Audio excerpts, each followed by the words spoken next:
हो गया था, लाइट्स भी ऑन हो गई। इस बात से कैप्टन को खुशी तो हुई पर उसे दुख भी था कि मैंने इस बीच अपने 2 आदमियों को मार दिया। वो इस शर्मिंदगी से बाहर आ ही नहीं रहा था, तो उसने खुद को भी सजा दी। एक जगह पर खुद को बंद कर लिया और शूट करके अपनी जान ली। जिसके बाद कहानी वापस से प्रेजेंट टाइम मौजूदा वक्त में आ जाती है, जहाँ वीकेंड पर फिर से एन और उसका हस्बैंड शिप में आए। लेकिन यहाँ पर कैप्टन बड़ी अजीब बात करता है, कहता है कि आज तुम क्योंकि अपने साथ अपने बेटे को नहीं लाए तो मैं तुम्हें काम करने नहीं दूंगा। ये सुनकर एन और उसका हस्बैंड कैप्टन से काफी मिन्नतें करती है कि प्लीज हमें काम करने दीजिए, उसको अगर हम नहीं लाए तो हमारी मजबूरी थी। जिस पर आखिर कैप्टन मान ही गया। एन और उसका हस्बैंड अपने कमरे में जाते हैं। बाथरूम में जब एन आई तो उसके हाथ पर पट्टी बंधी हुई थी। जैसे उसने पट्टी खोली, उसके हाथ पर जख्म का निशान था, हाथ सूजा हुआ था। असल में पिछली बार जब वो अपने बेटे के साथ घर गई थी तो उसका बेटा पूरी तरह से बदल गया था। फिर एक दिन एन ने देखा कि मेरा बेटा खिड़की से बाहर वाली साइड पर लटका हुआ है। एन को देखकर काफी अजीब लगा। वो उसे अंदर आने का कहती है क्योंकि बाहर बहुत तेज बारिश हो रही थी, पर उसका बेटा कहता है कि नहीं, मैं अंदर नहीं आऊंगा। अगर मुझे अंदर बुलाना है तो एक शर्त पर, मैं उस शिप में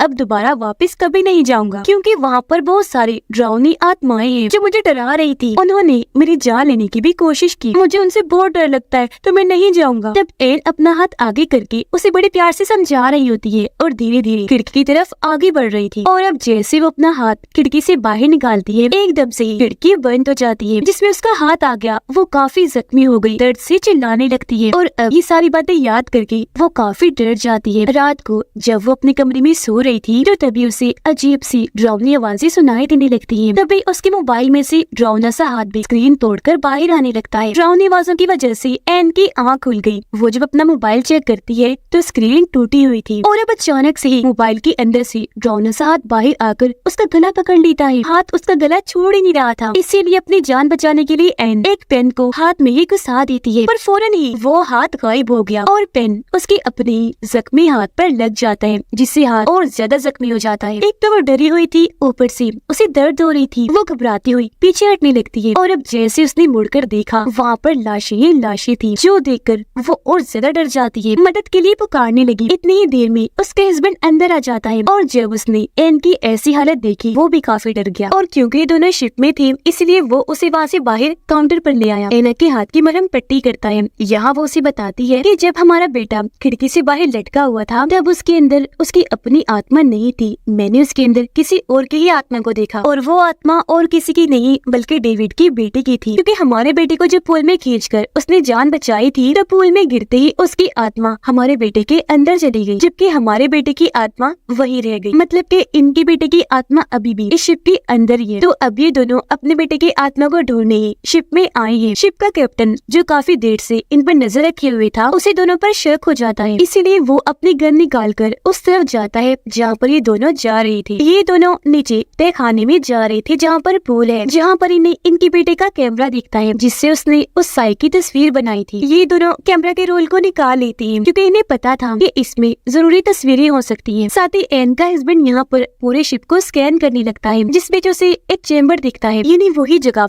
वही कमरा जहाँ पर उस आदमी की लाश को दफन किया गया था, मतलब काले जादू में इस्तेमाल करने के लिए। जो देखकर ये दोनों भी समझ गयी कि यहाँ पर जरूर किसी को मारा गया था। अब जब ये दोनों पूल के पास खड़े थे तो एन को पूल में वो नजर आना शुरू हो गया था। वो काफी घबरा गई। तभी इन्हें यहाँ पर अपने बच्चे की आत्मा दिखाई देती है। ये उसका पीछा करने लगी, पर इससे पहले थोड़ा आगे बढ़कर उसे पकड़ पाते यहाँ पर कैप्टन आ गया, जो इनसे कहता है रुक जाओ यहीं पर, आगे मत बढ़ना। दरअसल शिप के कैप्टन को इस शिप के बारे में सब कुछ पता होता है। उसे ये बात भी पता चल गई थी कि इनके बेटे के अंदर डेविड की बेटी की आत्मा चली गई थी, इसीलिए कैप्टन ने इन दोनों को यहाँ पर शिप में बुलाया था ताकि ये दोनों अपने बेटे के साथ यहाँ पर आए। और तब कैप्टन एक बार फिर से इनके बेटे के अंदर से डेविड की बेटी की आत्मा को निकाल कर यहाँ पर कैद कर ले, पर ये दोनों अपने बेटे को यहाँ पर नहीं लाए थे, जिस चीज का कैप्टन ने इनको कहा भी था। अब यहाँ पर दोबारा से कैप्टन इनको कहता है कि अगर तुम अपने बेटे को यहाँ पर लेकर आ जाओ तो उसके अंदर जो आत्मा है मैं उसे निकाल कर दोबारा से इस शिप में यहाँ पर कैद कर दूंगा और तुम्हारे बेटे की आत्मा जो यहाँ पर फंसी हुई है उसे तुम्हें वापस लौटा दूंगा। लेकिन यहाँ पर एन के हस्बैंड ने साफ साफ मना कर दिया। वो कैप्टन को अपने बेटे के कैमरे का वो रोल दिखाता है, फिर वो कहने लगा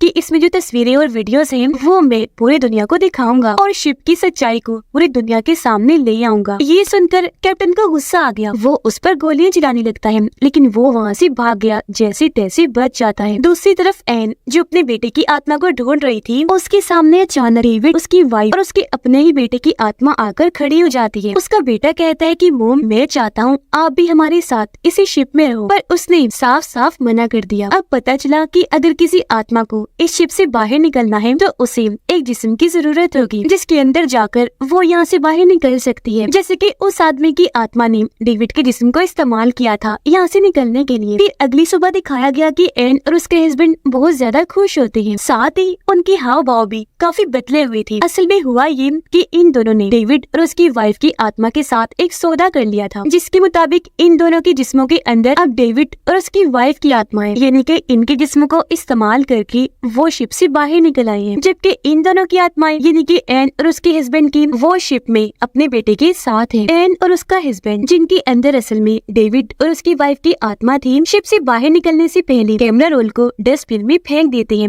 लेकिन जैसे ही बाहर आई पुलिस इनके सामने आ जाती है और इन्हें फौरन गिरफ्तार कर लिया गया, क्योंकि इन दोनों पर अपने ही बेटे को मारने का इल्जाम था। असल में जब इनका बेटा खिड़की से बाहर लटका हुआ था तो उस वक्त एन को पता चल गया था कि मेरे बेटे के जिस्म के अंदर किसी और की आत्मा है, मतलब वो समझ गई थी कि ये हमारा बेटा नहीं है। और ठीक उसी वक्त इनके बेटे का पाँव फिसला, वो नीचे गिरने लगता है। यहाँ पर हालांकि एन अपने बेटे को बचा सकती थी पर उसने नहीं बचाया, और ये चीज इनके एक पड़ोसी ने देख ली और फौरन जाकर पुलिस को इस बारे में बता दिया, क्योंकि ऊपर से गिरने से इनके बेटे की मौत हो गई। तो अब पुलिस अपने ही बेटे को कत्ल करने के जुर्म में इन्हें गिरफ्तार कर लेती है। पर यहाँ इन दोनों के चेहरों पर किसी शैतान जैसी मुस्कुराहट थी। ये इस बात से खुश थे कि कभी भी शिप की सच्चाई किसी को भी पता नहीं चल पाए। लोग पहले की तरह ही शिप को देखने के लिए हर बार आते हैं और यहाँ आकर काफी एंजॉय करते हैं, पर वो लोग इस बात से अनजान होते हैं कि यहाँ पर आज भी एन, उसके हस्बैंड और बेटे की आत्माएं एक साथ मौजूद हैं और वो हमेशा यहीं पर रहेंगी जब तक उनको यहाँ से निकलने के लिए कोई जिस्म नहीं मिल जाता। और इसी के साथ इस फिल्म की कहानी यहीं पर खत्म हो जाती है।